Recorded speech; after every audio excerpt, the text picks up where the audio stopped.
अब हम चल रहे हैं 3 आम चुनावों की चर्चा करने और उन 3 आम चुनावों में कांग्रेस के प्रभुत्व को समझने कि ऐसा क्या कारण है कि पहले 3 आम चुनाव 1952, 1957 और 1962 इन 3 आम चुनावों में कांग्रेस ही क्यों हावी रही है। वो कौन से कारण है जिसने कांग्रेस को इतना प्रभावी बनाया कि वो इन 3 चुनावों में डोमिनेट करती रही है। चल रहे हैं आज हम इस बात को बहुत विस्तार पूर्वक जानने और समझने। ठीक है, तो चलिए पढ़ते हैं और जानते हैं और समझते हैं कि कांग्रेस के वो कौन से कारण हैं या वो कौन से कारक हैं जिन्होंने कांग्रेस को इतना डोमिनेटिंग बना रखा था पहले 3 आम चुनावों में। तो चलिए पढ़ते हैं। पहले आम चुनाव के नतीजे से शायद ही किसी को अचंभा हुआ। पहला आम चुनाव सबको पता था कि जीतेगी तो कांग्रेस ही, सबको पता था, क्योंकि कांग्रेस के पास जितने बड़े और दिग्गज नेता थे उतने बड़े और दिग्गज नेता उस समय किसी भी दल के पास नहीं थे। पंडित नेहरू अपने आप में उस समय के सबसे बड़े नेता थे, सबसे बड़े कर्ता धर्ता थे। समझ में आई बात। उस समय कांग्रेस अब एक छत्र थी, एक छत्र राज था कांग्रेस का, मतलब कांग्रेस के आगे कोई नहीं। कांग्रेस अगर किसी पत्थर को भी अपने सिंबल पर खड़ा कर देती तो वो भी जीत जाता। ऐसे थी कांग्रेस उस समय। समझ में आई बात। ऐसी थी कांग्रेस उस समय। ठीक, आगे सुनिए। आशा यही थी कि भारतीय राष्ट्रीय कांग्रेस इस चुनाव में जीत जाएगी। भारतीय राष्ट्रीय कांग्रेस का लोक प्रचलित नाम कांग्रेस पार्टी था और इस पार्टी को स्वाधीनता संग्राम की विरासत हासिल थी। Underline this word. क्या किसकी विरासत हासिल थी से? स्वाधीनता संग्राम, मतलब आजादी के आंदोलन की। यह माना जाता था कि देश की आजादी में कांग्रेस का सबसे बड़ा योगदान है, या यह कहिए कि कांग्रेस ने ही देश को आजादी दिलाई है। इसलिए भावनात्मक रूप से जनता इससे जुड़ी हुई थी, भावनात्मक रूप से। और पहला प्रसाद तो उसे ही मिलना था। लोकतंत्र के मंदिर का पहला प्रसाद उसे ही मिलना था। ये तो स्वाभाविक था, ये कोई अचंभे की बात तो थी ही नहीं ना भाई। जिसने मंदिर बनाया, जिसने उस मंदिर में मूर्ति स्थापित की, जिसने उस मंदिर में सबसे पहले पूजा प्रारंभ करी, सबसे पहले प्रसाद भी तो उसी को मिलेगा ना, किसी और को तो नहीं मिलेगा ना। जिसने मंदिर बनवाया है, जिसके घर पे मंदिर बना है, जिसने मंदिर बनाने में सारे संसाधन लगवाए हैं, प्रसाद भी तो सबसे पहले उसी को मिलेगा ना। भोग भी सबसे पहले वही लगाएगा ना, पूजा भी सबसे पहले वही करेगा ना, कि कोई और करेगा? स्वाभाविक सी बात है। कि कुछ मैंने गलत कहा? सही बात कही ना मैंने। आगे सुनिए फिर इसी बात को। तब के दिनों में यही एकमात्र पार्टी थी जिसका संगठन पूरे देश में था। अंडरलाइन कर लो ये बात भी, कि यही एकमात्र ऐसी पार्टी थी जिसका पूरे देश में संगठन था। मतलब पूरे देश में यही एक अवेलेबल पार्टी थी, नहीं तो और सारे के सारे क्षेत्रीय दल थे। क्षेत्रीय, कोई इस दल राज्य में है, कोई इस राज्य में। पूरे देश में सिर्फ यही एक अकेला दल था जिसके पूरे देश में संगठन था। ये भी एक बड़ी बात है। आगे सुनिए। फिर इस पार्टी में खुद जवाहरलाल नेहरू थे, जो भारतीय राजनीति के सबसे करिश्माई और लोकप्रिय नेता थे। नेहरू ने कांग्रेस पार्टी के चुनाव अभियान की अगुवाई की और पूरे देश का दौरा किया। जब चुनाव परिणाम घोषित हुए तो कांग्रेस पार्टी को भारी भरकम जीत से बहुतों को आश्चर्य हुआ। इस पार्टी ने लोकसभा के पहले चुनाव में कुल कितने 289 सीटों में 489 सीटों में 364 सीटें जीती। कितनी जीती? 364। कितने में से? 489 में से। 489 में से 364 सीट्स जीत ली थी। किसने? कांग्रेस ने। कौन से चुनाव में? पहले आम चुनाव में। और इसी तरह हुआ, किसी भी प्रतिद्वंदी से चुनावी दौड़ में बहुत आगे निकल गई।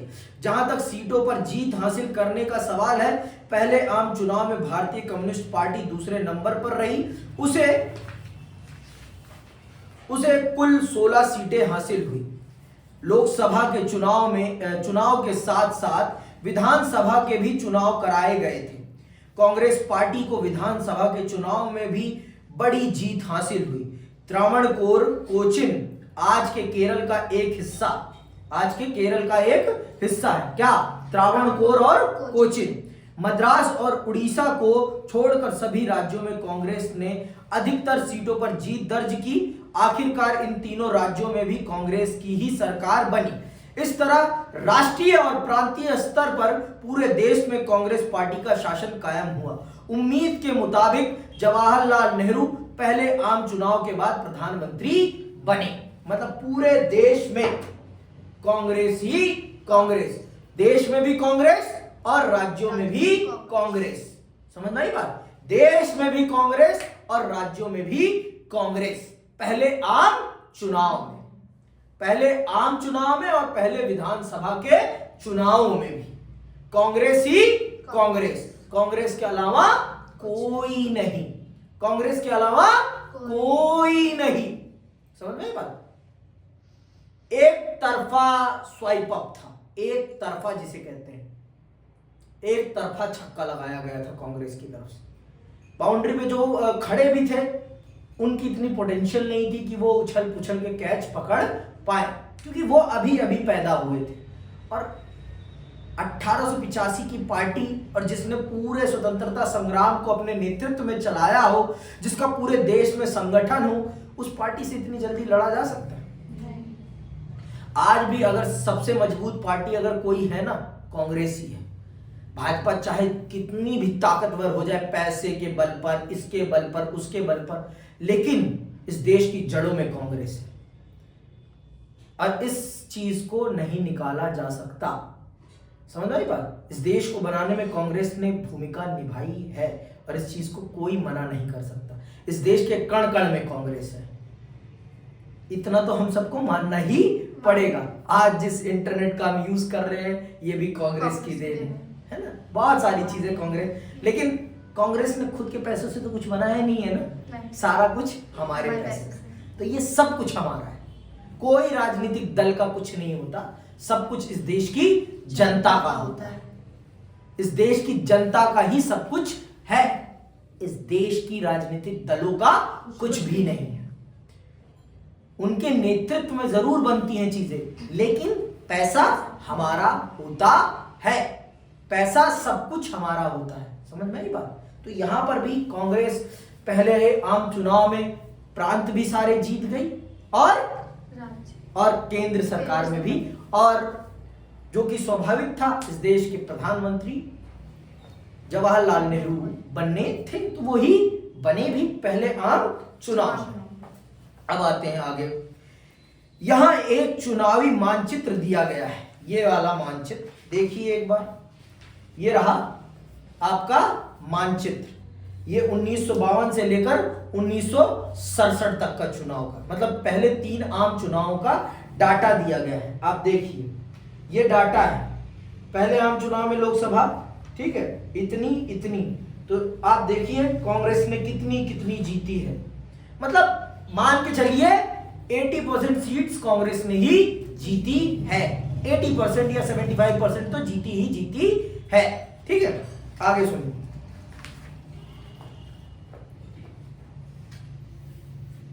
यहां एक चुनावी मानचित्र दिया गया है, इस पर एक नजर दौड़ाने से आपको अंदाजा लग जाएगा 1952 से 1962 के बीच कांग्रेस पार्टी किस कदर हावी थी। दूसरा आम चुनाव 1957 में और तीसरा 1962 में हुआ।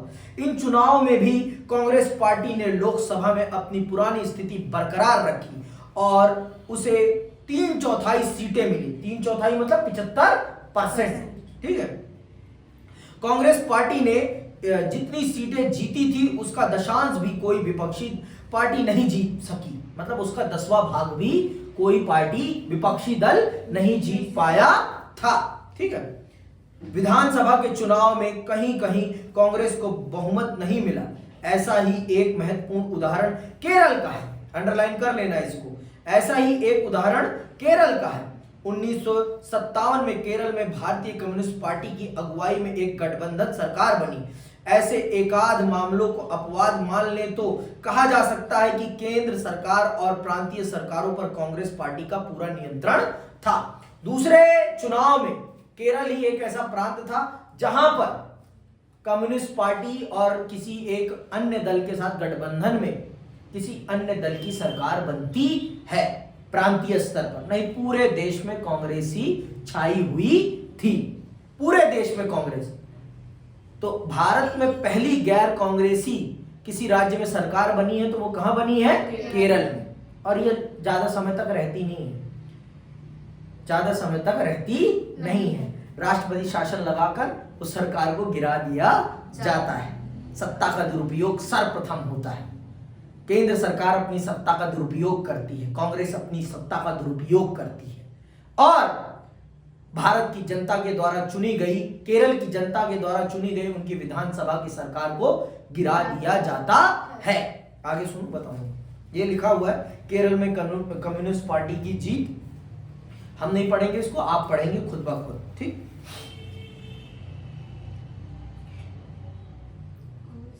कांग्रेस पार्टी की जीत का यह आंकड़ा और दायरा हमारी चुनाव प्रणाली के कारण भी बढ़ा चढ़ा दिखाई देता है। भारत की जो चुनाव प्रणाली है ना, उसके कारण भी कांग्रेस का ये जो सीटों के जीतने का आंकड़ा है ना, बहुत बड़ा दिखाई पड़ता है। ऐसा क्यों है ये मैंने आपको बता रखा है, क्योंकि भारत में सर्वाधिक वोट से जीत वाली प्रणाली है।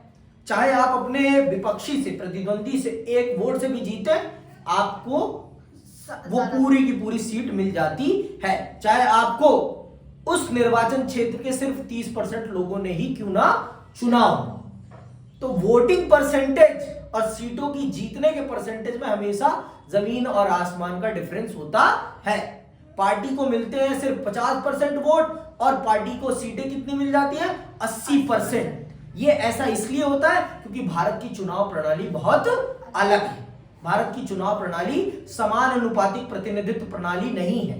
भारत में सर्वाधिक जीत वाली प्रणाली है, जिस कारण से ऐसा होता है कि सीटें और मिले हुए वोटों में बहुत अंतर होता है, ठीक है। चुनाव प्रणाली के कारण कांग्रेस पार्टी की जीत को अलग से बढ़ावा मिला। मिसाल के लिए 1952 में कांग्रेस पार्टी को कुल वोटों में से मात्र 45% वोट हासिल हुए थे, लेकिन कांग्रेस पार्टी को 74% सीटें हासिल हुई। समझ रहे हो आप? सिर्फ कितने परसेंट वोट मिले हैं? 45%। और सीटें कितनी मिली हुई हैं? 74% सीटें। तो क्यों मिली है? क्योंकि भारत का इलेक्शन सिस्टम ही कुछ ऐसा है, ठीक है। सोशलिस्ट पार्टी वोट हासिल करने के लिहाज से दूसरे नंबर पर रही। उसे 1952 के चुनाव में पूरे देश में कुल 10% वोट मिले थे, लेकिन यह पार्टी 3% सीट भी नहीं जीत पाई। आखिर यह हुआ कैसे?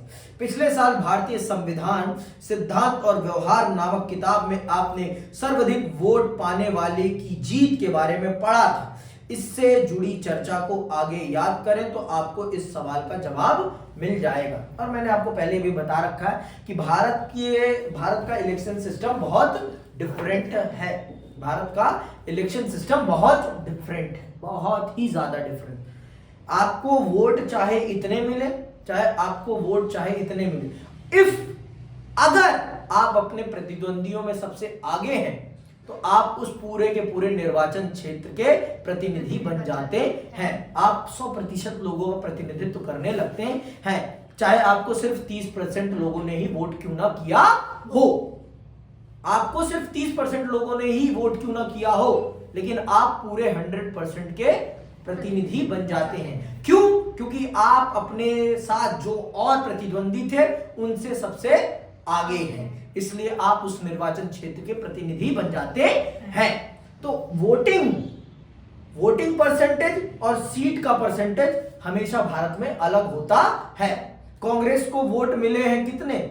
कांग्रेस को मान लीजिए इस चुनाव में महाराष्ट्र में भी इंडिया गठबंधन को 45 या 46% वोट मिला है, लेकिन उनकी सीट्स कितनी है? वहीं जो आपका दूसरा गठबंधन था एनडीए, उसको भी सिर्फ 3-4% ज्यादा वोट मिले हैं, लेकिन वो सीटें बहुत ज्यादा जीत गए। तो ये क्यों हुआ है? ये भारत के चुनाव प्रणाली के कारण हुआ है, और इसके लिए आपको कक्षा 11वीं की किताब पढ़नी पड़ेगी और अध्याय 3 पढ़ना पड़ेगा, चुनाव और प्रतिनिधित्व। जब आप पढ़ लेंगे तो आपको पता चल जाएगा, और अगर आपने नहीं पढ़ रखा तो जरूर पढ़ें आप, ठीक है।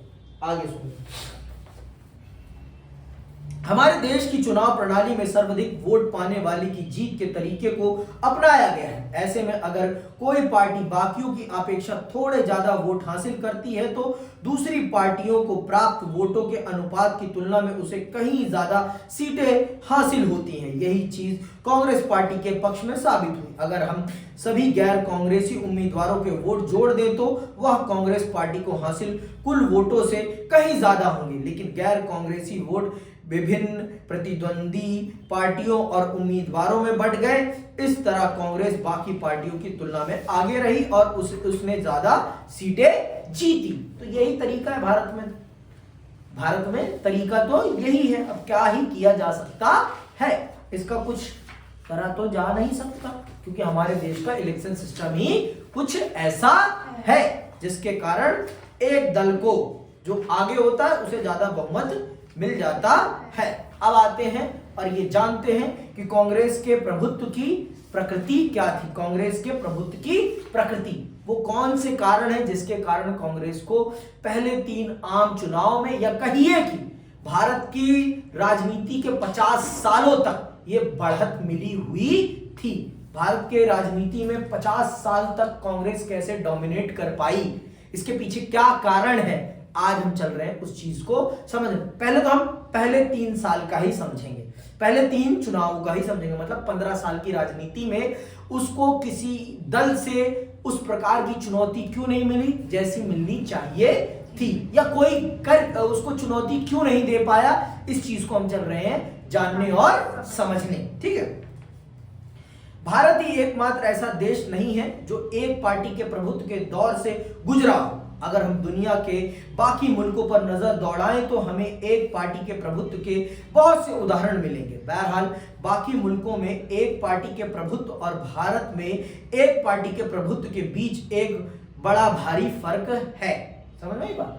भारत में एक पार्टी का प्रभुत्व लोकतांत्रिक तरीके का है और बाकी देशों में एक पार्टी का प्रभुत्व बनाया गया है या क्रिएट किया गया है कि यही एक पार्टी है, इसके अलावा कोई पार्टी नहीं है। समझ में आई बात? उसी पार्टी को डोमिनेट वही पार्टी डोमिनेट करेगी। जैसे कि हमारे पड़ोसी चीन में एक पार्टी का ही डोमिनेंस है, उसके अलावा कोई पार्टी कुछ नहीं कर सकती वहां पे, ठीक है।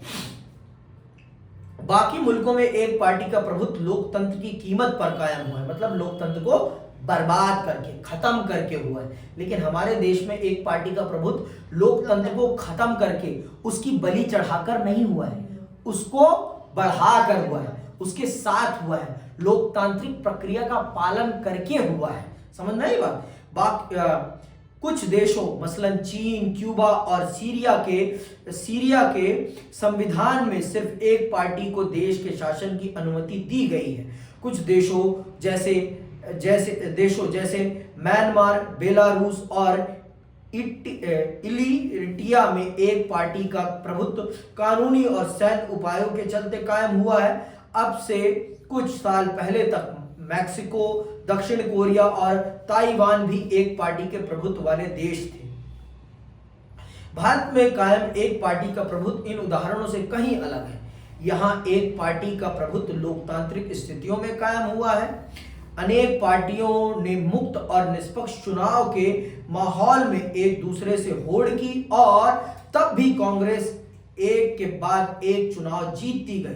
दक्षिण अफ्रीका में रंग भेद की समाप्ति के बाद अफ्रीकन नेशनल कांग्रेस का भी कुछ ऐसा ही दबाव कायम हुआ है।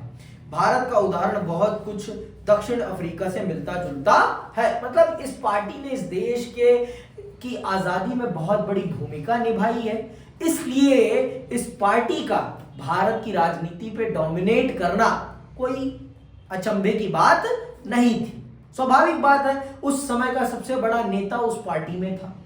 उस समय का सबसे बड़ा नेता पंडित जवाहरलाल नेहरू उस पार्टी के थे, और बड़े बड़े जितने भी कद्दावर नेता थे सब उसी पार्टी में थे, सब उसी पार्टी में थे, किसी दूसरी पार्टी में तो थे नहीं ना। तो स्वाभाविक सी बात है कि वो पार्टी इस देश के लोकतंत्र को बनाने वाली थी और देश की जनता उस पर आंख मूंद कर भरोसा करती थी। तो स्वाभाविक सी बात है कि उसका डोमिनेशन होना स्वाभाविक है, कोई अचंभे की बात तो है ही नहीं। क्यों अचंभित होना, जब पता ही है कि उसका क्यों डोमिनेंस था। तो अचंभे की कौन सी बात बाबू, अचंभे की तो कोई बात ही नहीं है। उस पार्टी ने इस देश के लिए बहुत कुछ किया, जिस कारण से देश की जनता ने उसे स्वीकार किया और निष्पक्ष और स्वतंत्र चुनाव में बार बार उसे चुना। जिस प्रकार से अफ्रीका में रंगभेद खत्म करने के लिए नेल्सन मंडेला ने काम किया और उनके दल को इसीलिए बार बार चुना गया। क्या नाम था, अफ्रीकन नेशनल कांग्रेस को, समझ में बात। कांग्रेस पार्टी की इस असाधारण सफलता की जड़ें स्वाधीनता संग्राम की विरासत में है। बात आ गई ना, मैंने भी यही कहा। कांग्रेस पार्टी को राष्ट्रीय आंदोलन के वारिस के रूप में देखा गया। आजादी के आंदोलन में अग्रणी रहे अनेक नेता अब कांग्रेस के उम्मीदवार के रूप में चुनाव लड़ रहे थे। मतलब जिन लोगों के नेतृत्व में भारत की आजादी की लड़ाई लड़ी गई, अब वो कांग्रेस के उम्मीदवार थे। तो बताओ, उनके सामने नए नए चुटभइयों को कोई चुनेगा? हाँ, आपके सामने विकल्प है पंडित जवाहरलाल नेहरू और आपके सामने दो और कैंडिडेट हैं, तो आप पंडित जवाहरलाल नेहरू को चुनोगे कि उन दो कैंडिडेट्स को चुनोगे? आप किसे अपना सांसद चुनना पसंद करोगे? स्वाभाविक सी बात है, देश के प्रधानमंत्री को ही चुनना पसंद करोगे ना। अब वाराणसी की जनता ये जानती है कि नरेंद्र मोदी इस देश के प्रधानमंत्री हैं, तो वो उनको ही तो चुनती है ना, अपना सांसद उन्हें ही चुनती है ना। लेकिन इस बार तो टक्कर हो गई थी, है ना, इस बार टक्कर हो गई थी। अजय राय ने टक्कर दे दी थी। यही तो लोकतंत्र है, यही तो भारत की खूबी है। आगे सुनो। कांग्रेस पहले से ही एक सुसंगठित पार्टी थी। बाकी दल अभी अपनी राजनीति सोच ही रहे होते थे कि कांग्रेस अपना अभियान शुरू कर देती थी। दरअसल अनेक पार्टियों का गठन स्वतंत्रता के समय के आसपास अथवा उसके बाद हुआ। कांग्रेस को अव्वल और एकलौता होने का फायदा मिला। आजादी के वक्त तक यह पार्टी देश में चहु ओर फैल चुकी थी। आप यह बात दिए गए मानचित्र में देख चुके हैं। फिर इस पार्टी के संगठन का नेटवर्क स्थानीय स्तर तक पहुंच चुका था। सबसे बड़ी बात यह थी कि कांग्रेस हाल फिलहाल तक आजादी के आंदोलन की अगुवा रही थी और उसकी प्रकृति सबको समेटकर मेल जोल के साथ चलने की थी। तो कांग्रेस थी उस समय की, और उस समय के सबसे बड़े बड़े कद्दावर नेता उसके सदस्य थे और उसे आजादी का पूरा अनुभव था और उसके ही वो सर सहरा बंधा था। आजादी का सहरा किसके सर बंधा था? कांग्रेस के सर बंधा था। किसने देश को आजादी दिलाई है? इसने देश को आजादी दिलाई है। तो देश की जनता ने भी उसी के सर लोकतंत्र का सहरा बांध दिया कि तुम ही इस देश को चलाओगे। एक बार नहीं, दो बार नहीं, 3 बार। समझ में? बांधा तो कई बार है। 1977 तक लगातार बंधता है उसी के सर सहरा। चीजें बदलेंगी वो मैं बताऊंगा आगे, लेकिन सहरा 77 तक उसी के सहरा। जनता पार्टी आती है, 18 महीने शासन चलाती है, फिर चली जाती है, फिर शहरा बन जाता है किसके सर? फिर कांग्रेस के सर। फिर कांग्रेस के सर बन जाता है। समझ में आई बात? तो इसके पीछे क्या कारण है मैंने आपको बता दिया। इसके पीछे एक बड़ा कारण था कि कांग्रेस सबको समेटकर चलती थी। सतरंगी छाता थी कांग्रेस। क्या थी? सतरंगी छाता। उस समय के हर विचार के लोग कांग्रेस में मिल जाते थे, चाहे वो नरम दल के हों, चाहे वो गरम दल के हों, चाहे वो कम्युनिस्ट हो, चाहे वो सोशलिस्ट हो, चाहे वो लोकतांत्रिक लोग हों, चाहे वो पूंजीवादी हो। अपोजिट भी कांग्रेस में थे, विपरीत विचारधाराएं भी कांग्रेस में थी। तो कांग्रेस अपने आप में ही पक्ष भी थी और अपने आप में ही विपक्ष थी। कांग्रेस का पूरे भारत में पैन लेवल में पैन इंडिया संगठन था। पैन इंडिया मतलब पाकिस्तान में भी था और बांग्लादेश में भी था। पैन इंडिया मतलब पैन इंडिया संगठन था। समझ में आई बात? कांग्रेस उस समय की कांग्रेस थी, डोमिनेट करती थी वो भारत की राजनीति पर। तभी तो गांधी जो कहते थे पूरा भारत हिल जाता था, समंदर निकलता था सफेद जब गांधी चलते थे। तो आज के टाइम कोई नेता अपने पीछे इतनी जनता नहीं चला सकता, उस बुढ़े ने जितनी अपने पीछे जनता चलाई है? सुगड़ा बुढ़ा, हाथ में लाठी, क्या करके गया है पूरी दुनिया देखती रह गई है। समझ में आई बात? वो है गांधी।